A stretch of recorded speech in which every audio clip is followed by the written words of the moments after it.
Hey, what's up guys? This is Nick. So this video is going to be on Venom, what we know about the movie, and some things that are kind of interesting and are possible between the Venom Spider-Man crossover and Venom joining the MCU.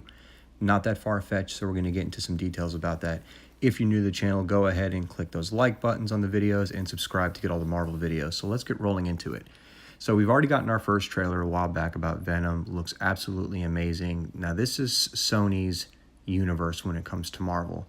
So Venom right now, don't even consider him anywhere near or what's going on with Avengers. That's two completely different universes. So this is taking place in San Francisco. We all know that by now. I'm sure a lot of you that are going to watch this video have already seen all this stuff already. So we know that Venom, Eddie Brock, out in San Francisco doing his thing. He is completely separate from the MCU. Looks absolutely amazing. Everything I've heard about it so far, I don't care if you see only this face for 10 seconds of the movie, it's going to be worth it to me. And it's very interesting that it's getting louder and louder with the rumors about Woody Harrelson playing Carnage. They have kept his character basically about as secret as possible. It is completely a hush project when it comes to who Woody Harrelson is going to be playing in the movie. We can only assume it's going to be Carnage. Maybe it's possible that it's another character. I mean, Venom had multiple symbiotes that he battled against, but I'm going to tell you right now, it just makes perfect sense for it to be Carnage. Carnage would be the ultimate villain. It also opens up a huge door to so many other possibilities, and I wanted to get into that a little bit. Now, I've had some people message me on Instagram kind of asking me how it works, so let me break it down for you guys. Sony owns the rights to Spider-Man. It would be, so like when you think about Venom, Carnage, now Jared Leto is going to be playing Morbius. That's all part of the Spider-Man universe. So just think of everybody that's the Green Goblins, the Sinister Six. Those are all characters that are a part of the Spider-Man universe. So in order to get a kind of a team up, you would actually have to do a brand new deal between Marvel Studios and Sony. So the original deal was basically, and the simplest way to break it down for you guys to understand it, so Sony owns Spider-Man, but they allow Marvel Studios to use him in a movie.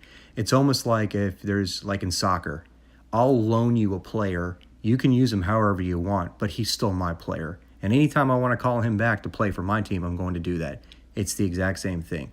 Sony owns Spider-Man, they're letting Marvel Studios use him however you'd like, and then we're going to bring him back and use him however we want.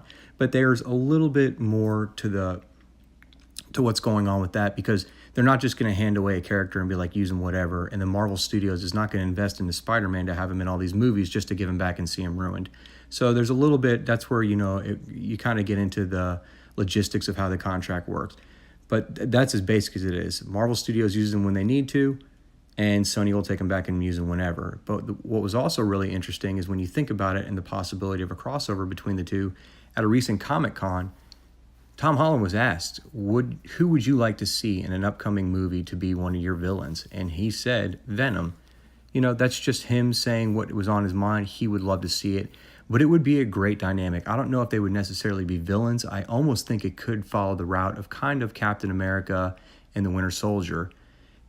And what I mean by that is take a look at the relationship between those two, Cap and Winter Soldier, and Civil War. Cap is sitting there trying to keep Bucky from killing people, even though Bucky's saying he doesn't want to kill people. He still has that mentality of like, listen, if you get in my way and you die, shit happens. So I kind of feel like that would be the same thing between Spider-Man and Venom. Sure, the first movie that you put Spider-Man and Venom in, they're going to be going at each other. They're going to be battling each other. Venom will be the villain to Spider-Man. But if they figure out a way to make it work in a future film and, Venom basically becomes that anti-hero, kind of vigilante, and he's out to save you. And if somebody gets in his way and dies, it is what it is, whereas Spider-Man's trying to save you. That would be really, really cool to see on screen. But all of these things really lead me to believe that it is possible that we could get that kind of a team up. If you look at what's going on right now, so Sony just announced the Morbius movie. Morbius is out there.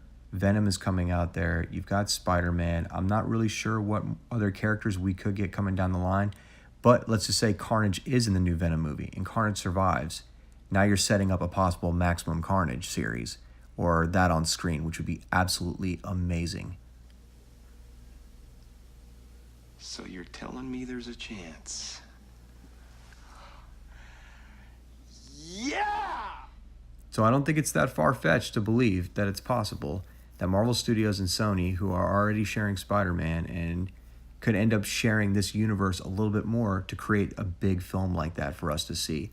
But let me know what you guys think in the comments below. Would you love to see something like a Maximum Carnage on scene? Would you like to see Spider-Man, Venom team up in a movie? Go ahead, leave your thoughts, put whatever you want to put down there, and I will talk to you all again soon. Later.